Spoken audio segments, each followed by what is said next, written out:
지금 이제 이 위원장님 말씀 쭉 들어보면 MBC나 KBS, 그러니까 박문진과 KBS 이사회를 어쨌든 해임시키고 뭐 KBS 사장, 그다음에 박문진 이사나 이사장을 어떻게든지 바꾸려고 시도하는 이런 모든 과정들이 법적으로 분명히 불법적 요소가 있다, 위법적 요소가 있다 이렇게 보이는 거잖아요 지금. 대법원 판결이 제가 말씀드렸잖아요. 딱 그 구조라는 거죠. 정당한 공권력의 행사인 것처럼 합니다. 환경부 장관이 그 산하 기관에 대해서 할 때도 감사를 실시한 게 그게 뭐가 문제예요? 그렇죠. 그냥 정당한 그런 기관, 공직기관 네. 감사를 한 걸로 보이잖아요. 보이죠, 겉으로. 그러나 그 내면으로 보면 임기가 정해진 기관장을 쫓아내려는 의도가 있는 거죠. 판례에 따르면 예. 그게 이제 그 직접 변호했던 변호사 얘기에 따르면 그 판례는 예. 실제로 사퇴해라, 나가라 이런 얘기를 하지 않아도 그렇죠. 그거는 간접적으로 압박을 당사자가 느꼈다면 그건 어지간 남용이다. 이런 내용이라고 하더라고요. 그러면 그걸 다 여기 대보세요. 제가 네. 저도 그렇고 우리 건희 부위원장도 그렇고 박문진 네. 이사 그리고 남영진 이사장들 네. 다 임기가 정해진 고위 공직자들이잖아요. 그렇죠. 사퇴할 생각이 1도 없는 사람 분들이시였습니다. 맞아. 임기를 지키려고 그랬었죠. 했습니다. 네, 그러니까 그랬죠. 물러나지 않으니까 정당한 공권력으로 보이는 권익위 조사를 저도 권익위 내부에 누군가 신고를 했잖아요. 네, 맞아요. 이분들도 자기 누군가. 직장 내부에 누군가 신고를 했어요. 했죠. 권익위에. 네, 맞아요. 이 구조도 똑같아요. 그리고 그런 신고가 있자마자 감사원도 제보가 있자마자 완전히 이례적으로 저를 쳐들어와서 한 몇 달 동안 그냥 감사를 했거든요. 그렇죠. 기관장이나 장관급 기관장에게 뭐 건태 문제 감사는 사상 초유일이거든요. 맞아요. 네. 그런 일을 했어요. 그리고 지금 박문진도 네. 마찬가지입니다. 그렇죠. 자, 그러면 정당한 권한 행사로 보이지만 이건 사실은 내면에 사퇴시키려는 의도라는 거 의도가지고. 누가 봐도 알잖아요. 대법원 판결이 바로 거기에 대해서 이거 지금 압용이다라고 판결을 그러니까요. 내린 겁니다. 그러니까요. 그러면 지금 말씀하신 걸 쭉 종합해 보면 이제 감사원장도 마찬가지고 권익위원장도 마찬가지. 저는 이제 문제가 있다고 보고 이제 그건 일단 차치하더라도 지금 방통위원장에 대해서 탄핵안이 12월 30일 그 12월 1일 있을 이제 정기 국회에서 통과될 가능성이 높습니다. 민주당이 지금 다시 발의를 할 걸로 보여지는데 그거 자체가 그러면 지금 뭐 국민의힘에서 얘기하는 것처럼 법적으로 문제가 없는 사람을 어떻게 탄핵을 하냐 이렇게 얘기하는 주장이 설득력이 떨어지는 거잖아요. 지금 박민 KBS 사장 예, 예. 생각해보세요. 박민 KBS 사장의 경우에도 똑같이 권익위의 청탁금지법 위반 신고가 들어갔습니다. 거기는 안 하잖아요. 그러니까요. 네. 그러니까 이게 지금 근데 거기 그러면은 똑같은 잣대라면 권익위는 신고 들어갔으니까 당연히 조사를 해야죠. 이거 뭐 현장 조사 뭐 그렇죠. 형식적으로 가서. 하고 네, 그는 네. 했다고 들었습니다. 네. 그리고 수사 요청하고 거기에 대해서 대통령에게 해임 절차 방통해서 진행을 해야죠.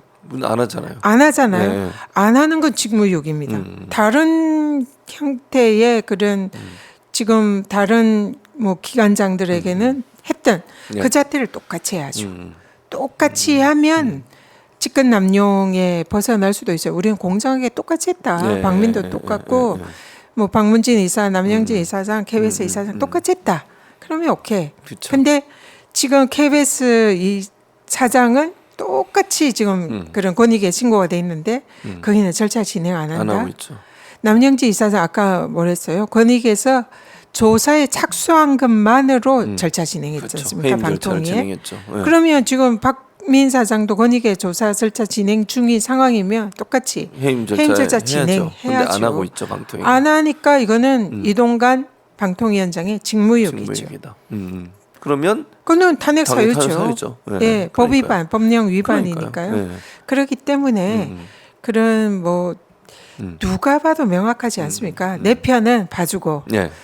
우리가 사퇴시켜야 되는 쪽은 저쪽이 이제 네. 제가 우리라고 표현했는데 네. 저쪽에서 사퇴시키려고 마음먹은 쪽은 어떤 방법을 방법을 통해서도 뭐 하여튼 뭐 법치주의 탈을 쓴 탈법 그런 걸 하면서 네. 쫓아내려고 하잖아요. 그렇죠. 그러니까 지금 박민에 대해서는 직무유기 그리고 만약에 박문진 이사들에 대해서 해임 절차를 진행을 하면 직권남용. 직권남용. 그러니까 탄핵 사유는 이동관 방통위원장이 차고 넘친다. 차고 넘친다. 네. 거기에 대해 국민의힘이 얘기하는 것은 사실상 타당성이 없다 이렇게 볼 수 있을 것 같고 당연히 이제 탄핵을 진행해야 한다고 저도 보고요. 그렇지 않으면 저렇게 무도하게 최근에 뭐 KBS 관련해서도 잘 아시겠지만 프로그램 다뭐 진행자들 다 하차를 시켰죠. 그리고 가장 인기가 있었던 더 라이브라는 프로그램 자체를 없애버리고 거기 가끔 출연하시지 않으셨어요? KBS 더 라이브. 네, 채우기. 못했습니다. 안 못하셨군요. 예. 근데 그게 이제 전체 그 TV 프로그램 중에 드라마 4위를 했거든요. 네. 근데 드라마 앞에는 다 드라마예요. 드라마는 당연히 시청률이 높고 시사 프로가 네, 4위라는 건 엄청난 거죠. 그러니까요. 네. 근데 국민들의 그만큼 사랑을 받는데 맞습니다. 국민들도 필요 없다. 오직 나를 임명해 준 분에게만 잘 보이면 된다.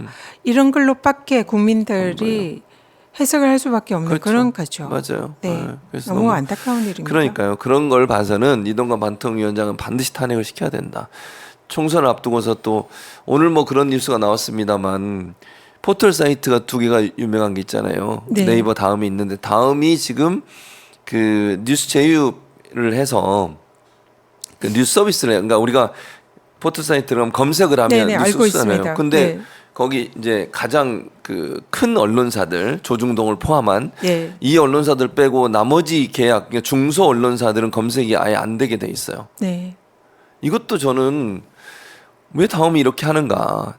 저는 모르겠어요. 물론 뭐 제가 뭐 근거가 없으니까 정부가 압박을 했다 안 했다 얘기할 수는 없지만 김범수 지금 의장이 수사받고 있잖아요. 네, 지금 이 정권의 탄압을 받고 그러고 있죠. 그래서 네. 그런 것들과 연계된 게 아닌가 하는 의심이 강하게 든다는 거죠. 제 말은 알아서 뭐 본인들이 그럴 수도 있고 아니면 어떤 형태로든 뭐 겉으로 보이지 않지만 그런 것들이 방통이나 이런 데를 통해서 혹시 압박이 들어가지 않나 하는 의심이 들어서 그렇지 않고서 이렇게 갑자기 바꿀 이유가 없거든요.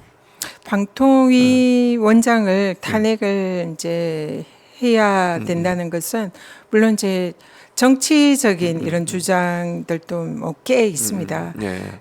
그렇지만은 이제 제가 오늘 말씀드리는 거는 그동안 그 일련의 방통위가 해왔던 그런 사례들 네. 그리고 권익위와 사실상 합작해서 했던 그 여러 가지 그 법치를 표방한 그런 사실상 탈법적인 그런 네. 행위들 이런 부분에 대해서 기존의 대법원 판례를 대입을 하면 법리적으로 네. 직무유기 내지 직권남용 성립 소지가 매우 높다. 그러니까요. 예, 그래서 맞아요. 이 부분에 대해서는 법 위반이 높기 때문에 물론 이제 검찰이나 공수처에서 수사를 해야 됩니다. 수사를 해서 명백하게 제가 확인이 돼야 되겠지만 국회에서는 그런 거에 대해서 정치적으로 또 탄핵을 할 수가 있거든요. 그리고 또 이게 고발 조치가 만약에 되면은 거기에 대해서 이제 대법원 판결이 있기 때문에 네. 상당히 성립 소지가 높고요. 높고. 그래서 네. 제가 말씀드리는 거는 정치적인 얘기가 아니라 법리적으로 볼 때 탄핵 사유에 그러니까 해당될 소지가 해당된다. 매우 네. 높다. 예. 예. 알겠습니다.